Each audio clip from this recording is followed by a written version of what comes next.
You're about to listen to a public address on the subject of Aboriginal youth homelessness featuring Damon Johnston, President of the Aboriginal Council of Winnipeg. The address took place as part of the National Learning Community on Youth Homelessness annual meeting and was presented by EVA's Initiatives in Toronto, November 2013. Good afternoon, and I wanted to thank you all for inviting me here and giving me a little while to talk to you about our peoples. And a little bit of background, I'm 66 now, and I've been working in the Aboriginal community since the mid-60s. I got my start in a Friendship Center in Thunder Bay. Our mentor was a man by the name of Xavier Michon, who was considered one of the founders of the Friendship Center movement in Canada. And he was an amazing individual. That's the only way I could say about him. There's a whole cadre of us who were mentored by him, and all of us have done, I think, really well in our careers, in our life. And I give him a lot of credit for that. And I say that because him and I would collide at times, because from a very early point in my life, I didn't like bosses of any kind. I was the oldest sibling of 5 children, or 6 children, but only 4 of us really grew up together. My second oldest brother didn't join us until he was about 16 or 17, and then my other brother, my oldest brother, he was seldom around. So, but. My father drowned when I was 5 years old, so I never knew him. He was a hunter, trapper, and guide in a place called Ignace, Ontario, between Thunder Bay and Winnipeg. And he was kind of ahead of his time. He made a really good living at that. He was one of the first people in that little town to own a Ford car, and very independent, of course. And I have very little memory of him. Of him coming through our cabin door with a big bag of furs on his back. That's the only recollection I have of him. So I'm a mother's boy. I was the oldest, but kind of replaced my father in a way, and had a lot of trauma in my life at times in that role, protecting my mother, and like a lot of Aboriginal families, exposes a child to drinking and no drugs at that time, just alcohol, parties and fighting and all those kinds of things. Many of you will know that affects you. And then I was also sexually abused by relatives, and I kept that to myself. I never shared that with my mother or anybody else until much later in my life, and that too had I kind of associate that with my divorce. My wife was an incredibly beautiful woman. Got my amazing son out of it, and when we divorced, but we're good friends today, and I play golf with her husband once in a while, and my son is doing really well. So for all of the things I experienced, different traumas, I'm somewhat healthy. I hope. Work at it, I guess, on a constant basis.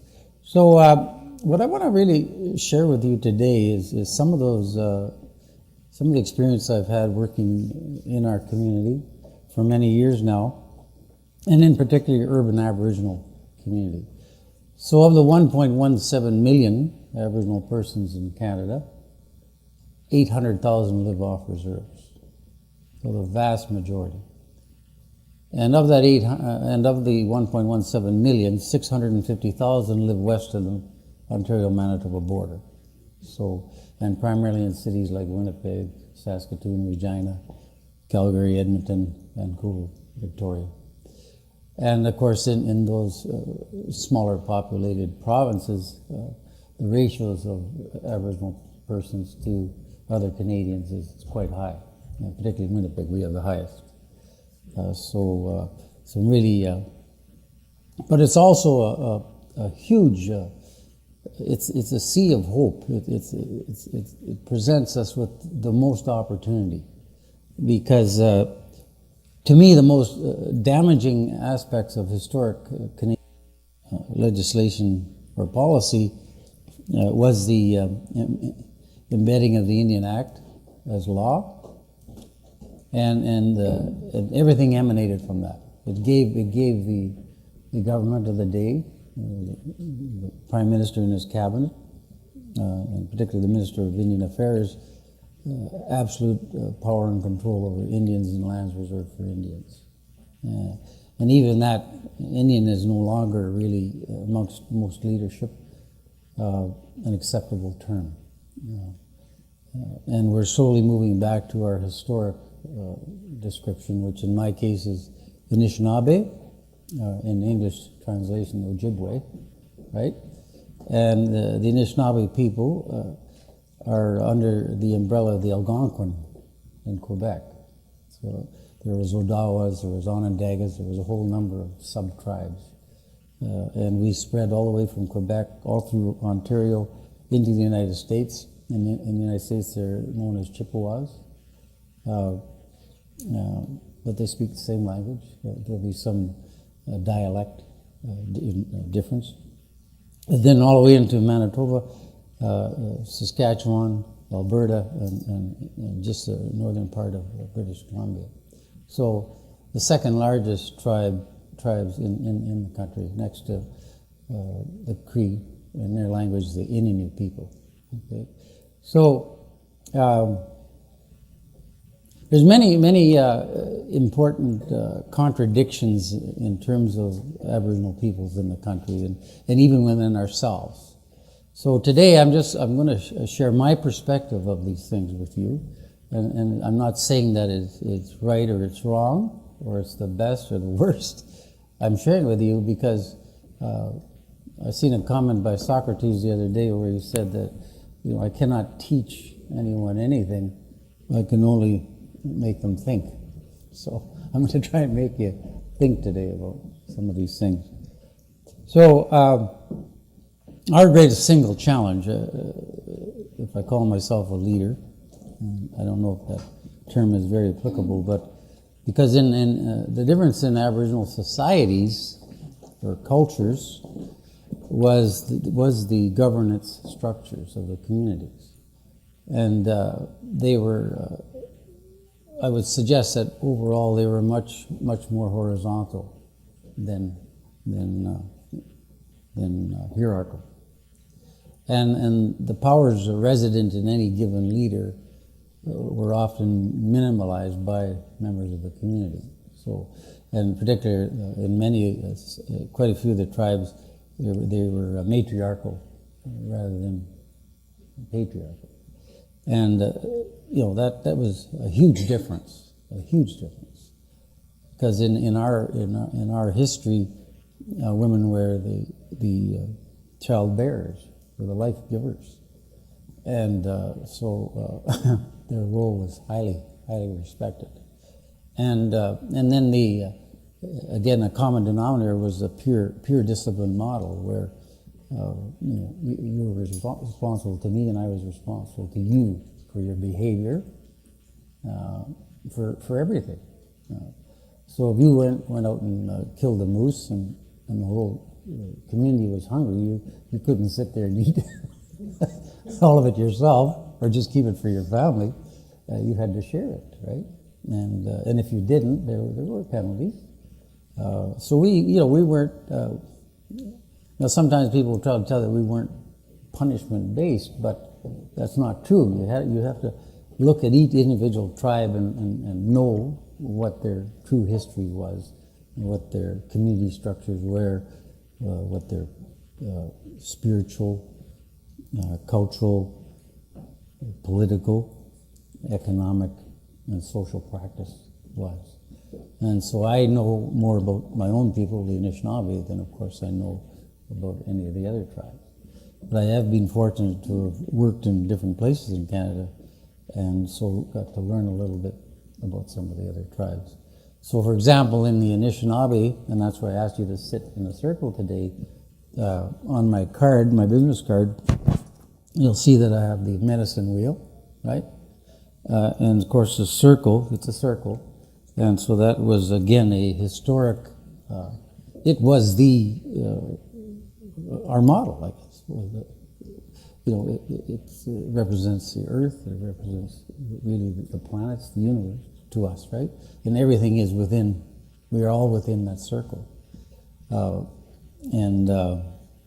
So I can also tell you that very clearly, especially amongst our young people in Winnipeg, is a vast majority of them slowly migrating or moving back to that place, and wanting to participate in ceremony, to engage with the elders, to learn about their historic structures. And that's not easy because, again, you may know that we were oral societies. So the difficulty there is that many of the ancients are gone, so it's difficult for me to discern, what was the truth? What was the truth back before contact? Because the capture of that information, much of that information has been lost. And you also know that in oral storytelling, I can tell you a story right now, and then half an hour you'll go tell it to somebody else and there'll be a change. There'll be a change. That's been proven. It's evidence-based. So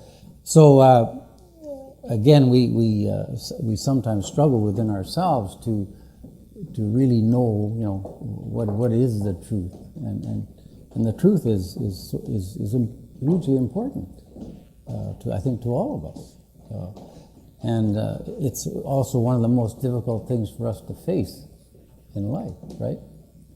And probably one of the most challenging things in our life. So I brought a text with me today that I'll show you later. So I'm not going to get into a lot of research or talking about those kinds of things. What I'm prepared to do is this particular text is very new. It was a huge research project here in Toronto. It was unique in that it was a steering committee of all the senior managers of the key Aboriginal agencies in the city formed a steering committee and provided oversight to the academic researchers on everything, on how the study would be done, who would be involved, and everything was looked at. It's the most comprehensive study of urban Aboriginal people ever undertaken in Canada at this point in time. It also discovered many things that we need to know, and it tells you right in that. And I have it in PDF form, so I'll be able to send it to the coordinator, who will hopefully share it with all of you. And then there's another one that I can send as well. So I have on my desktop probably more information than you ever want to read. So I haven't even read it, most of it. So, but I will. It's there, and when I'm presented with a challenge in terms of information that people want or something that I need to know, then I can go there and usually dig it out. But I will speak now to the and the beauty of that thing is it's looked at everything, including Aboriginal youth homelessness. So it's very, very, very competent that way. So okay, and here, so the Aboriginal peoples of Canada, there's three principal groups in the Constitution. So, and I was there with Trudeau and with the other leaders when we achieved that goal of being entrenched in Canada's Constitution. And I participated in many of the meetings that led up to that entrenchment. And it was the first time in a long history that all of the Aboriginal groups came together, all the leaders of the First Nations, the Métis and the Inuit. But in the Constitution, it's Indians, Inuit, and Métis. But Indian every day is becoming less and less acceptable because of the Indian Act, because it's not our true identity. We're not Indians. We never were Indians. In my language, the Anishinaabe translates simply as the people. And almost in every tribe that you visit, they'll have a word for the people. We also know that, there were no borders. There was territorial imperative, and there was protocols when members of a tribe would go into another territory. And of course, there could be conflict. We all know that too, right? But that's another thing I'll tell you, we're no better than anybody else. Pretend that for a minute. In the end, we're people. And we share many of the same needs. We have some of the same aspirations. We want our children to be healthy. We want to contribute. We want to participate. But this is where the rubber hits the road, and that there is some concrete differential between First Nations, even within First Nations, between Métis and between Inuit, and between other Canadians. And as you know as well as I do, those differences are often the things that become the barriers for change in relationships, and those important things. So the greatest challenge I see as a leader, or as a person participating in my community, is the divide between ourselves and other Canadians. And then the structural, what I see as the structural impediments to a positive change in those relationships through a greater understanding. And some of those weaknesses are incredibly powerful. So our dependency on funding from governments in its many forms, whether it's social assistance or transfers of money to bands from the federal government through Aboriginal and First, whatever that, it's a dependence. And it's so powerful because it's been there for now, over 130 years. The current Indian Act was put in place in 1876. Okay? Do you know that the apartheid system in South Africa was created out of a visit to Canada? It wasn't put in place until the year I was born, 1947. South African officials came here, looked at the Indian Act system, went back, even tried to create reserves. Those were called Bantus lands. But the South African people never accepted them. So it never took a foothold, right? The other thing, big difference is when you look at the progress of indigenous groups anywhere in the world is, how homogenous are they? Or are they, monogamous? You know what I mean? And that's one of our struggles in Canada. There's so many different tribes and groups that it's very difficult for us to work together in any real concrete way. So we did come together to get entrenched in the Constitution, and we made some mistakes there, like putting Indian instead of our own, they use the term First Nations now. But for the first time in history, we actually all came together and we made an agreement, and then we all went away and started doing our own thing again. And that's still primarily the situation. So again, our struggle is to collaborate, to cooperate, and to communicate with each other and with other Canadians. And then the bigger question, what are we doing to change that? What concrete steps are we actually undertaking to change that paradigm? And and I can tell you that for myself, I'm making every effort I can. That's how I met Kelly, through the networking. that I undertake on behalf of our organization. And now I'll tell you a little bit about that. The council is unique in all of Canada. There is no similar organization. It came out of the merger of two organizations which were solely focused on First Nations people living in Winnipeg. And one was called the Urban Indian Association, and the other one was called the Winnipeg Council of Treaty Status Indians. So the council was merged in 1994, and one of the first presidents is the current Minister of Aboriginal Affairs for Manitoba, Eric Robinson. And I've known Eric for many, many years now. He's a First Nations person as well, and with what they call status, right? You're all familiar with Indian status, right? So we all carry a card that says I'm an Indian within the meaning of the Indian Act. So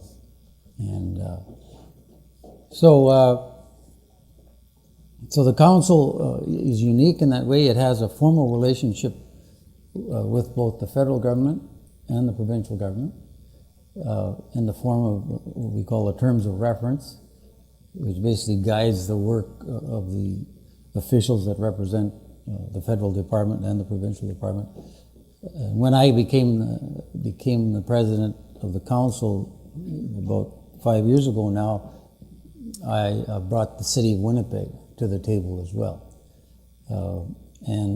Simply because our focus is urban, and it made sense to me to have them there, because one of the huge challenges for particular cities is the arrival of significant populations of Aboriginal people in cities, and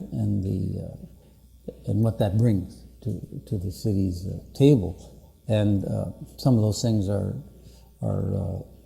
not easy to deal with. So, for example, in Winnipeg, gangs, formation of gangs, Aboriginal gangs, and all the nasty things that come with that. So, prostitution, organized crime, all of those things, right? And the cities themselves not having the resources or even necessarily the mandate to deal with that. And so what you see happening in these cities in Canada is the federal government trying to devolve themselves of any responsibility once you leave the reserve. And I'll also tell you categorically some of the most serious challenges are emanating from the First Nations population because of their segregation, their isolation on reserve. And the fact that they will leave the reserve oftentimes because of the economic or social circumstance there, hoping to come to the city for a better life, but not having the tools to achieve that goal in any way, shape, or form. In fact, in many cases, English will not be their first language. It will be Anishinaabe or Innu or Dene in Manitoba. We also have Lakota. So yeah, 5 different distinct groups of First Nations. So then you get all of the everything arising out of that. So the homelessness, right?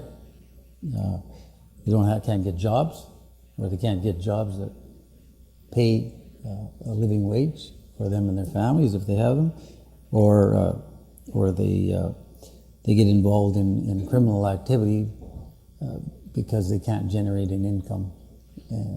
Plus you have the other thing you've had happen is the advent of TV and now technology, IT, in reserves, and all of that exposure that brings to individuals who've never had that in their life. And then with that, so you'll see one of the popular things within our young people is hip hop, and so they gravitate to the black community, and then if you look at the black community in the United States, and maybe here even in Canada, in the Aboriginal community in Canada, very similar outcomes. Overrepresentation in prisons, right? high rates of different types of diseases, right? Higher rates than they should have for their representation in the total population. And so now, what are some of the things I can tell you about some of the greatest barriers to us being able to work together to bring real change to that circumstance? Is the often I said this the other day. You know, we are our own worst enemy. So we refuse, as individual leaders or leaders of groups, to go there. Okay, we want to be independent, or we want to do our own thing, and come hell or high water, excuse the expression, we're going to stay on that road. So, so leaders like myself who are making an extra effort to build bridges, to get involved outside of our own community, are rare. So, for example, I sit on the board of the Aboriginal Chamber of Commerce, and I was their representative up till very recently to the Winnipeg Chamber of Commerce, and then I'm still their representative to the Manitoba Chamber of Commerce. Now, why did I do that? I did that because I think we have a question in Canada to answer. And that question is, what is the role? What is the role of the business community when it comes to our social policy, our social agenda, our social platform in this country? And if we know that platform is lacking in many ways, or lacking resources in many ways, again, I have concrete examples. I went to the United States, to New York, just this past February. I loved it. I hadn't been there since 1966. I went there with the Navy. So, of course, I didn't see the Twin Towers then, and I didn't see the Twin Towers this time. They're gone. But we went to visit the Harlem Children's Zone. Amazing place. It blew my socks off. But also reinforce the work that we're doing in the Aboriginal Center of Winnipeg. That's where the council has its office.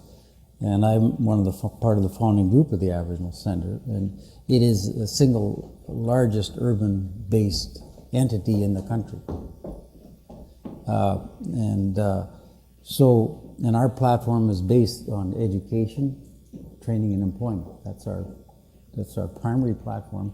Everything emanates from that, and we have adopted a value-added approach. So any new thing that we get involved in has to connect, has to have some relativity to that primary platform. So we went to Harlem Children's Zone because we have that education platform. We wanted to find out in a real way if some of the things we were doing, had some similarity to what was going on there, what we'd read about what was going on there. And again, to reinforce our belief that we're doing some of the right things. And I'm pleased to say that there was no doubt when we came back that we were on the right path. But the other thing that I found of going there, the United States is a very different place in some very real ways. So the power or the influence of the private sector is just huge beyond our understanding sometimes. So the Harlem Children's Zone, which we have now in Winnipeg, a new initiative, and Kelly will know about this. We call it the 21 Block Initiative, and it's a tri-governmental community initiative in the north end of Winnipeg, which has the highest Aboriginal population in the city, highest per capita. The 21 Block Initiative. Well, the Harlem Children's Zone has almost the same size area in Harlem that they're working with. But we have a higher concentration of people, okay, of Aboriginal persons in that same area. So, but what we found out was their budget for their organization, $95 million a year. our budget $5 million a year. 70% of that budget coming from the private sector, 30% from government. Okay? But where we shared, the important thing that we shared though is that in Harlem, the initiative was led by the black community and owned by the black community, and as is ours in Winnipeg. The other thing we learned was the important difference was there was no unionization in their schools. They call them promise schools. They're charter schools, right? So they have two of them. But it was also their approach was so vivid and so successful. So the first thing they do is they go out, they have an outreach team, and they go into the homes and they meet the family and the children before they even get involved or even asked to come into the schools, right?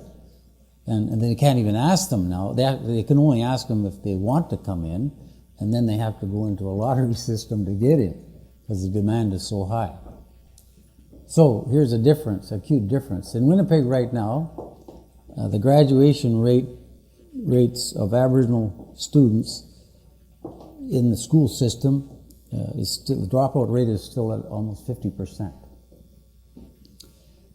In the next decade, 1 in 4 of every new student going into Winnipeg schools will be Aboriginal. 1 in 4, so 25%, huge. Even those of the 4% of Aboriginal students that are graduating from grade 12, 2% complete college. That's pretty terrible numbers. So, and we all know, I mean, you know as well as I do, that if we don't get educated in this country, we're not going to go very far. So hence again why our focus is so much on education. Coming back to Harlem now, so they send the recruiting team in, and so they work with the family. They ensure that the family knows everything they need to know before they get involved in the Harlem Children's Zone. But once they decide to do that, and once they get in, they're there for life. So alumni, right? They're there forever. Well, very powerful model. And so we've come back now, and we know where we're going with what we're trying to do. So coming back now to earlier on where I talked about the differences between First Nation, Métis, and Inuit. So some of the key differences is the Métis, on average, are integrating into Canadian society at a higher rate than First Nations. The Inuit population is tiny, so there might be 800 to 1,000, even in the most recent census. And yet they've got organized too. They now have a Manitoba Urban Inuit Association, and I'm working linked in a very real way to them. In fact, I'm meeting with the executive director when I get back. The First Nations, their greatest challenge is psychological. In others, their inability to relate and to make the effort to relate in a different and in a better way with other Canadians, and to move away from the blame, what I call the blame game, to the engagement game, to the game where you're collaborating, you're creating understanding that is absolutely necessary to any kind of relationship, and then the sharing of common goals, right, in ways that will enable positive spiritual, cultural, social, and economic change, and also, a real two-way street between us, so that it's a shared knowledge, shared practice platform, because what I see as one of the key weaknesses of this country is its failure to appreciate the power of some of the historic Aboriginal thinking and practice, and how it was applied to make society a better place to live for everyone. And we know what some of those things are, and we want to share that. And we see in your group here, I see you're functioning like we want to function, like we can function if given the opportunity. But again, the legwork. What I need to do now is I need to start engaging with my fellow Aboriginal leaders and encouraging them in a real way, and using example to start to draw them into this circle. And I know that I can't make that happen very quickly. But also the other thing I know, and this is why I have such an interest in youth and children. So a lot of the work I do is focused there with my colleagues, because as you know, some of these old sayings, an ounce of prevention is worth a pound of cure. So we don't want to lose another generation of children. But we know that many of our children and our youth are still living or experiencing what I experienced, right? Only in some way much more horrible circumstance than even what I experienced. And so their recovery from those things is that much more difficult. And so again, what we're demonstrating in our center is that what you've talked about here today with me is building, identifying, and putting those supports in place, those varied supports that each individual needs to change their life for the better. And so again, in our model, any individual that comes to the center, and will come first to the Center for Aboriginal Human Resource Development, which is the largest tenant in the center, leases 70% of the space. And we have a co-op model there, so the Aboriginal Council, as a tenant in the Aboriginal Center, is a part owner of the center. Our model is also is building capacity. So, and we do that through partnerships, right? So we bought the center in 1994, and since then now we've added extensive new assets. So we have a state-of-the-art aerospace training center with the partnership with the aerospace industry in Winnipeg.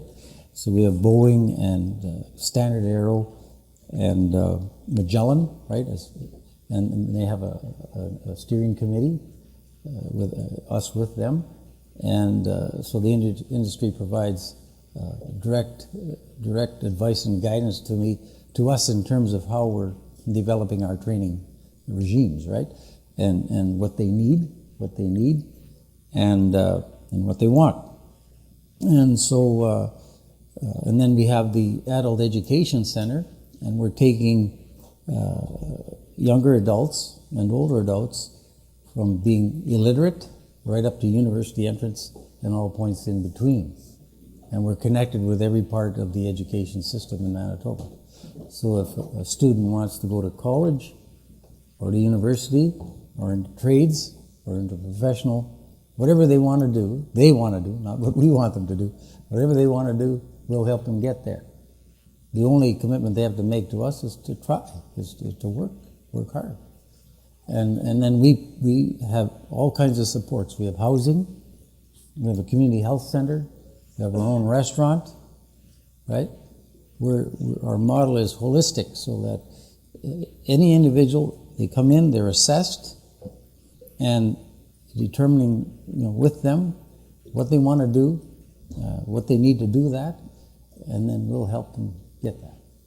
And so now, since 1994, we have graduating every year. We have 2 graduations on the summer solstice and on the fall solstice.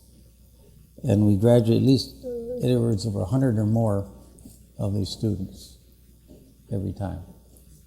And so, I mean, I don't need any motivation to continue to do what I'm doing. I go to those graduations, and sometimes I get to be the MC, and it's my happiest moment. Because I see them when they come in, and then I see them when they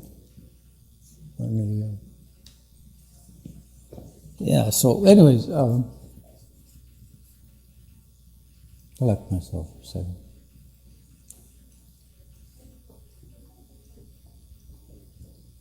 So here now, how can we help each other going forward? Well, we need your support, and we need to slowly move federal, provincial, and municipal policy in a different place. We have to change the language, okay? We've got to stop with the cost equation. We've got to move to investment. We're investing in our fellow citizens. And we're making the necessary investments so they could be like you and me, healthy, contributing to our society in every way possible. What's wrong with that? Anybody have a problem with that? You know, when you think about it, right, what does a healthy person do? They earn a living. They come to your store or your restaurant, and they're able to pay or buy what you're selling or the services you're providing. Doesn't every business want more customers? So, and don't you want healthy customers? Do you want a customer that's going to come in and rob you? Or do you want a customer that's going to come and pay for what you're selling? So, you know, I shared this with someone here. I said, I try to operate by the KISS principle. Like, keep it simple, stupid. I got that on my desk at home with some other things. And in my office. So, yeah, so that's really, you know, what it's all about. And so this, you know, when I just get appalled when I see the level of discourse at some of the highest levels of leadership in our country. You know, it's in the garbage can, is where it is. But they're getting away with that because we're letting them get away with that.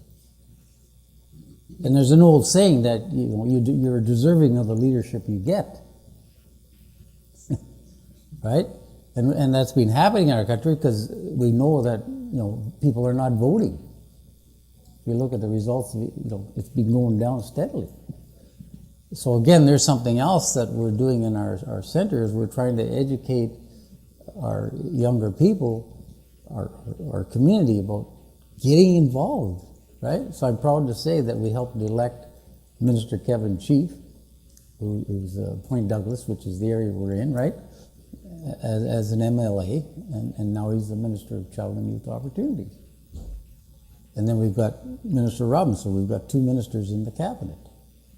And so, we're making our effort to be there, to have a voice at the cabinet table in those important decisions that are being made for all of us, right? Not just Aboriginal people, but for all of us. And I'm so proud of Kevin because he's one of our proteges. He actually worked for me, or with me, I should say for me, with me in the city of Winnipeg. When I was there for 15 years. I supposedly retired in 2005. I don't know if I'll ever retire, but I got bored quickly. So those are, again, concrete examples of what can be done. So each of you in your organizations, when an Aboriginal person, and sometimes it's hard to know that because some of us don't look Aboriginal, whatever that means, I guess. Yeah, I guess it means they're not, some of us are not darker, okay, I guess. Because color, as you know, is a big part of the racial equation or racism, or difference, right, of any kind. But when we know it is to make that extra effort to make them feel welcome, like you've done with me here today and yesterday, and to encourage them in any way you can to participate. to share their voice with you, to get in there and do things. And for a lot of us, that's really, really hard. That's a huge leap of faith. It's a huge transition in depending again where we come from. So that's why it's so important to know the origin of each individual. So if the person is newly from a reserve in the city, or in a smaller town, whatever, they're going to be more, the struggle for them is being be much greater than the struggle for someone like me, because I was born off the reserve.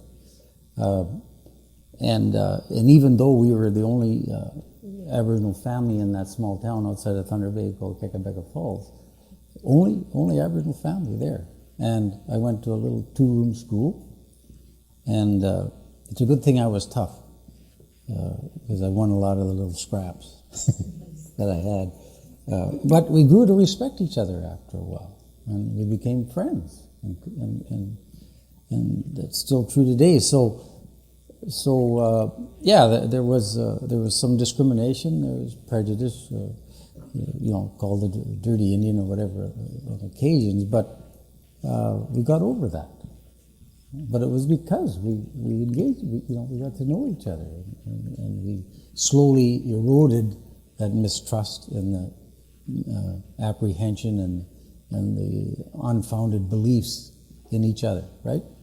Yeah, and it's always on both sides. It's not you or me, it's us.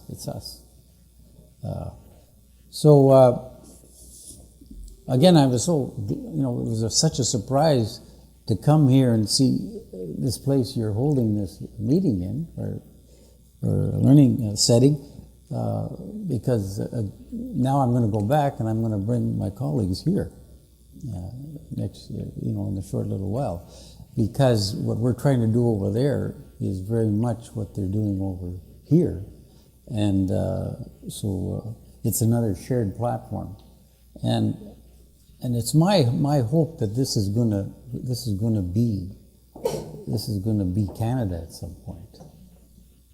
We're going to be able to bring more people around the table, and whether it's CEOs or politicians or mayors, whatever, we'll bring them around the table with us and start to generate a higher level of discourse and better decisions on behalf of all of us, because there is imminent danger to us if we don't deal with this stuff. Canada has changed incredibly since I was young. When I was young, I didn't see my first black person in Thunder Bay till I was 20 years old. And now when I go back home, there's many. So it's changing in front of our eyes, and so we have to learn in a real way to new tools to manage that diversity. And you see right now, right, what's happening in Quebec, right, with this new law they're proposing, right?